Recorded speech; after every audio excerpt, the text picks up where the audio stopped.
కూడా ఒక చిన్న మాటగా చెప్పాను. అన్న భావనపాడు పోర్టు ఈ జన్మకి అయ్యే పరిస్థితి లేదు, మూలపేటలో బాగుంటుందంట అంటే సార్ వెంటనే స్పందించే గుణం కదా. దాన్ని ఎంక్వైరీ చేసి రిపోర్ట్ రప్పించుకొని క్యాబినెట్ మీటింగ్లో పెట్టేసి 2023 సంవత్సరం ఏప్రిల్ 19వ తారీఖున జగన్మోహన్ రెడ్డి గారు తన సువర్ణ హస్తాలతో కొబ్బరికాయ కొట్టి పట్టు వస్త్రాలను సముద్ర దేవతకు అప్పజెప్పి పోర్టు బాధ్యతలన్నీ నాకు అప్పజెప్పారు. ఆ రోజు నుంచి కంటికి స్వంత ఇంటి నిర్మాణం చేస్తున్నాం అన్నటువంటి ఉద్దేశంతో ఇది జగన్మోహన్ రెడ్డి గారి కల, ఇది ఉత్తరాంధ్ర మణిహారం కాబట్టి ఈ పోర్టు నిర్మాణం చాలా త్వరగా జరగాలి, ఎన్నికలు వచ్చేలాగా షిప్ కూడా తీసుకురావాలని ఆశించి, అప్పటికి చాలా సమస్యలు ఉన్నాయండి. మీరేం చేస్తున్నారయ్యా, ఎందుకు చేయలేకపోయినారు?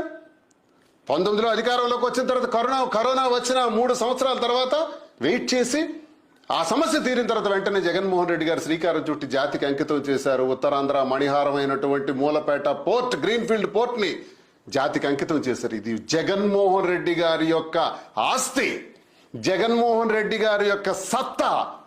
ఆయన తలుచుకున్నారు కాబట్టి ఇదైంది. అప్పుడు నేను ఒక చిన్న వీడియో క్లిప్పింగ్ పెడతాను. ఇప్పుడు నాయుడు గారు చెప్పారు, సుదీర్ఘమైనటువంటి తీర ప్రాంతం ఉంటే ఎన్నాళ్ళకి కూడా ఒక్క పోర్టు మనం కట్టుకోలేకపోయాం. కానీ ఈ రోజు చంద్రబాబు నాయుడు గారి ఆశీస్సులతో మూలపేటలో అద్భుతమైనటువంటి పోర్టు ఒకటి పూర్తి చేయబోతున్నాం. వీడియో విన్నారు కదా, ఇప్పుడు మీరు అర్థం చేసుకోండి.